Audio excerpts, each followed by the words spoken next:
purpose is something that needs to align with your, with your core values, with sort of what makes you feel happy, what makes you feel grounded and, sort of at peace with the world.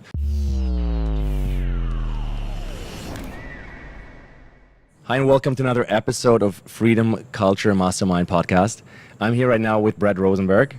Brett, you flew in from Toronto. Welcome to the jungle of Costa Rica. Awesome. Yeah, thank you. Really happy to be here. Yeah, it's a pleasure to have 100 masterminds in the jungle together and get all these different perspectives and angles through this journey we're living into one spot and really kind of go deep with each other. Yeah, it's pretty magical. Yeah, it's been a pretty magical journey here so far, early on day, a full day one here, but been some amazing energies and amazing personalities. Yeah, jump right in, because I want to know, what is it that attracts people like us into a jungle like this? What have you experienced in the first day and a half that already kind of expanded the being that is you? Sure. I think we're all attracted to sort of breaking free from our usual, day-to-day routine. Me especially being in Toronto, being in a big city, missing nature and just really craving that new connectivity with people, with some like-minded people. So I think already sort of jumping in here, you have a lot of different energies, different personalities, and you kind of slowly see them, aligning and people linking up, connecting, and just some, I think some real magic happening. Some people really opening up, really coming into their space. Beautiful. Yeah. So what does that mean for you? When you speak of words like magic or opening up space, tell me a story or an example. It could be something that just happened last night. Sure. Where does that touch Brett's life? For sure. Well, I can even say for myself, I'll be a little bit vulnerable here. Yesterday was an interesting day for me. I find it sometimes takes me a little bit to open up, especially in a bigger group, and sort of you can come in and feel all out of whack, new people. I'm here by myself, and again, a lot of different energies. And I think what it means is it's amazing how after a bit of time, and when you just sort of surrender to the energy there, surrender to the people there, not be so hard on yourself, because we're all going through the same things. I'm sure we're all sitting here going there's that self-doubt, there's all those different elements, but then something sort of clicks and you go, you know what, man, we're all here together, we're all here for the same purpose, looking for our purpose, looking for a common creation, and then everything all of a sudden settles in and you just sort of feel at home. Beautiful. I can absolutely relate. I think we are all in the same space all the time, including in cities, right? Yeah. Where it's almost like our emotions are a shared field, and we think we're experiencing it from an individual angle, but actually that's how we relate. Yeah. So when you say that when you live in Toronto, which Canada is one of the most natural wonders in the world almost as a country, how come that you're saying you miss nature? How does it look for you? How could you bring that into your life? Yeah, and I think about that a lot. Living in a city like Toronto, we're so close to so much nature, but you can almost forget that sometimes, especially in the dead of winter when you're, I'm living downtown, a lot of concrete, a lot of brown snow everywhere. You start to sort of lose a sense of really being, in nature. So, definitely in the summers in Toronto, get up north as much as possible. There's just, gorgeous nature around us. But I think, especially in the winter, it's easy to lose a sense of that connection to nature. Mm-hmm. Yeah. So connection to nature, really the beauty of nature, eh? Yeah, I think it's the beauty of nature. I think it's just the the feeling that it can evoke, even simply just staring out at nature, staring at the greenery, staring at just sort of the life around you. That alone can sort of get you into this this state. It's almost a meditative state that that instills this calmness in you. Totally. So I miss that a lot. I think it's but I think it's all perspective, right? I think there's amazing opportunities to get outside in Toronto as well. So I try to take that upon myself. But you can't beat the beauty that we're seeing here around us in Costa Rica. It's just full on energy, nature, awesomeness. Sweet, very sweet. Yeah. You have a background in ad tech, Yep. I believe, and I really want to understand where you see the power of ad tech and the way it kind of influences all of our consciousness. For sure. Yeah, I think it's a very powerful thing. I got into ad tech about 6 years ago in the programmatic space, and then more recently working for a company called #Paid out of Toronto that's in the influencer marketing space. And just seeing firsthand how how powerful it can be for brands, for spreading a message, for creating incredible content, for influencers, for brands to share, and for really just being this megaphone to get a message out. Listen, there's ups and downs depending on, I guess, the message that is going out and the brand that you're working with. But I think overall, the technology that exists right now to get in front of sort of a tailored audience to reach them, at the right time with the right message is very powerful. Yeah, it's very intriguing because we've heard a lot of like really bad press about things like Cambridge Analytica and like Donald Trump's election or Brexit, right? Yeah. So, and we do know that for brands, we're all working in this kind of industry in service, or a lot of us actually are. I personally have a few years of that background as well. Sure. And it could be used for so many messages that actually upgrade our consciousness. Yeah. And so how are we stepping in as narrative holders, storytellers, and like creators of a shared vision? Like, how do you foresee that? Because I know you just freed up to create something new. Yeah, exactly. So yeah, you must be in a great spot. Exactly. I left, the end of January. Again, left on like the best of terms, really at the peak at my my term at that company. But really, wanting to step back and say there's something pretty amazing going on here. But I think the type of message that we're pushing out there, I want to be involved with something that's maybe a little bit more positive, driving a little bit more impact. So I think it's really, and it's stuff that we're doing here, right? Like even that we're doing here right now is creating this like great content with great messaging, and then getting it out through those platforms that exist.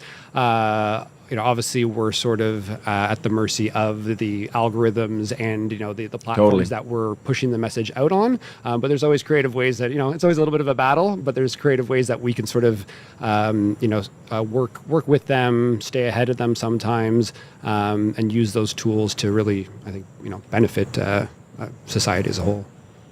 Really cool. Yeah. So when you speak about benefit to society as a whole, let me kind of backtrack there for a second, and let me ask you, like, Brett, what does happiness really mean to you? Sure.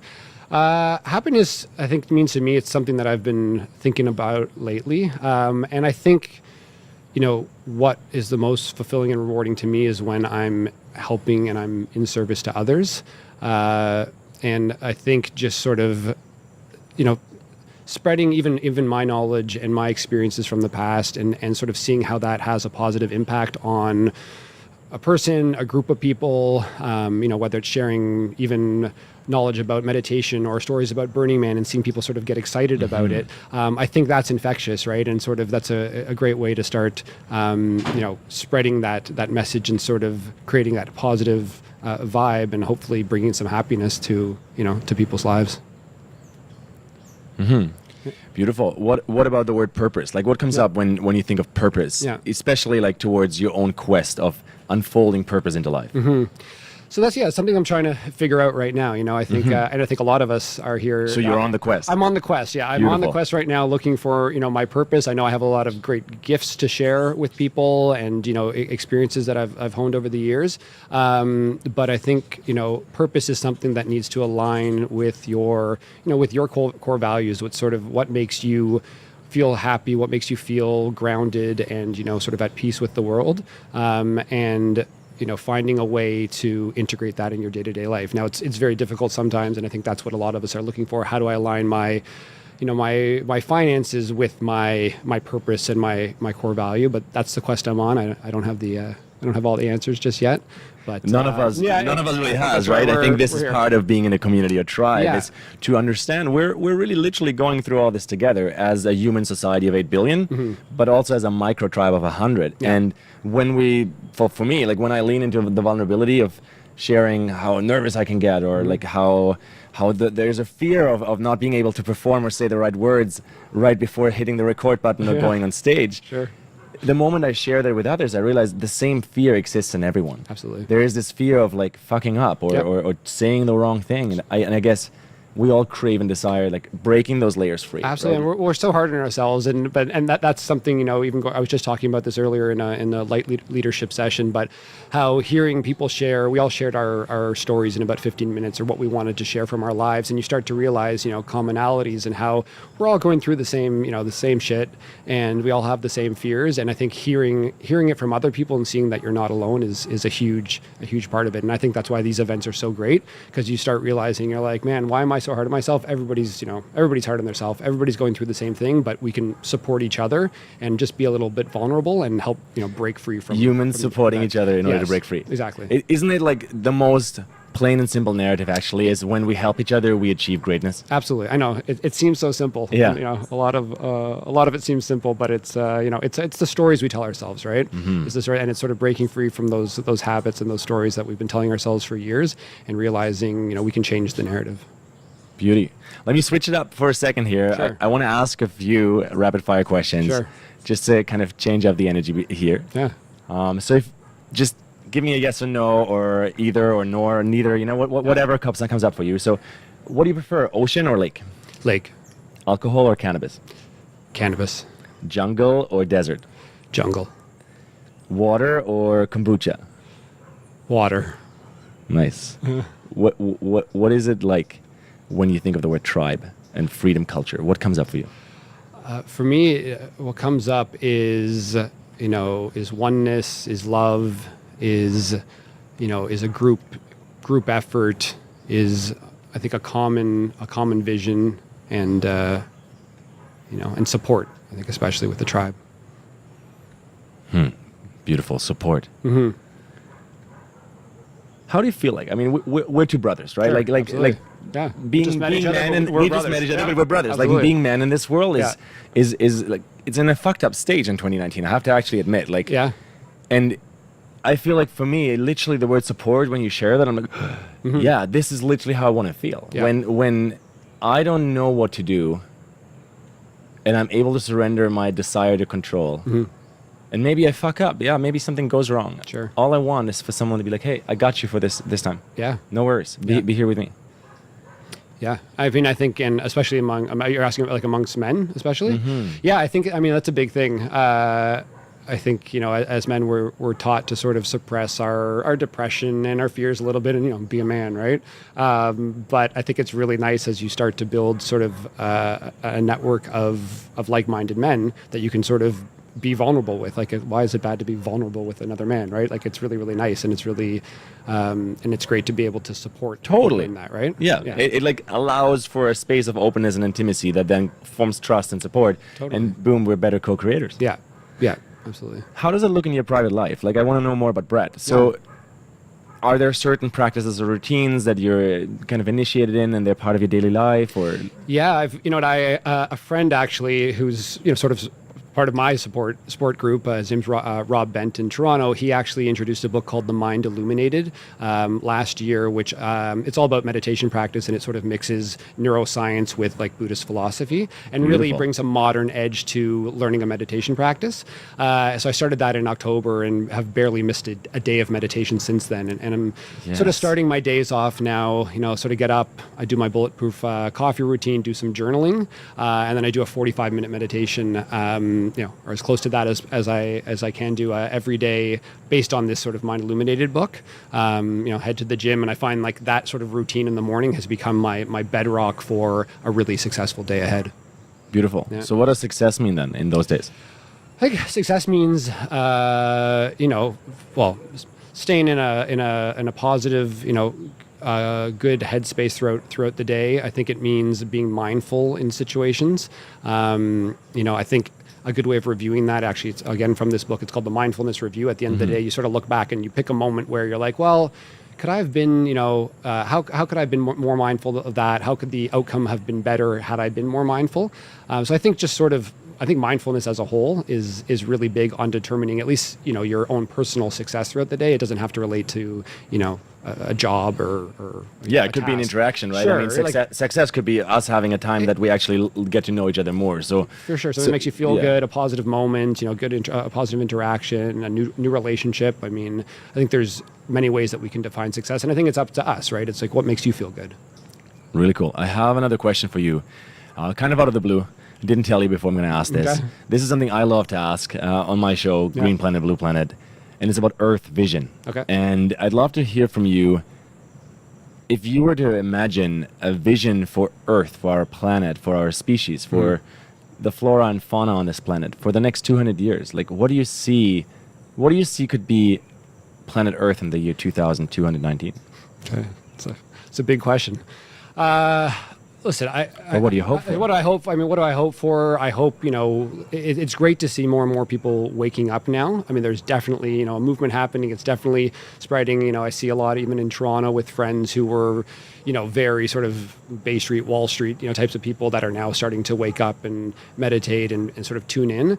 But I hope that sort of happens, and I know it's going to happen more and more. And I see us just sort of getting over these hurdles of fierce competition and sort of learning how to work together, appreciate the environment, appreciate the world that we're living in and all its resources, and really learning how to live a better way. I mean, I really think the financial system needs to be remodeled. There's a lot of things that need to happen, I think, as you know very well.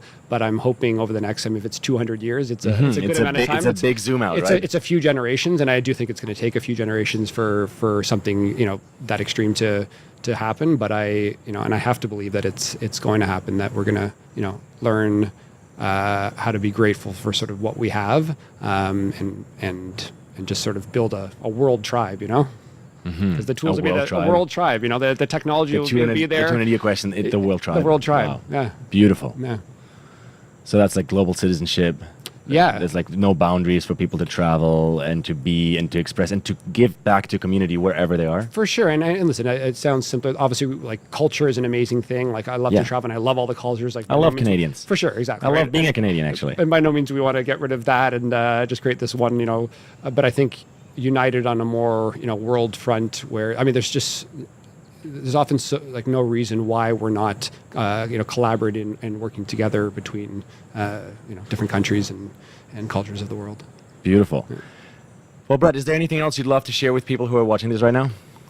Where can people find you? Yeah. The call to action that you'd love people to take? Sure. I think Piece of wisdom you're going to drop. A piece of wisdom for me, honestly, like I have been preaching meditation lately just because it's been such, an amazing and powerful tool and just the impact that it's had on my life. So definitely encourage people to get out and just see whether it's a couple minutes, start there, 10 minutes, use Headspace, use an app, read a book and start getting into it. I think meditating. And stick with it. Get meditating because the health of your mind is really is really everything. Because I don't think your life can be healthy without a healthy mind.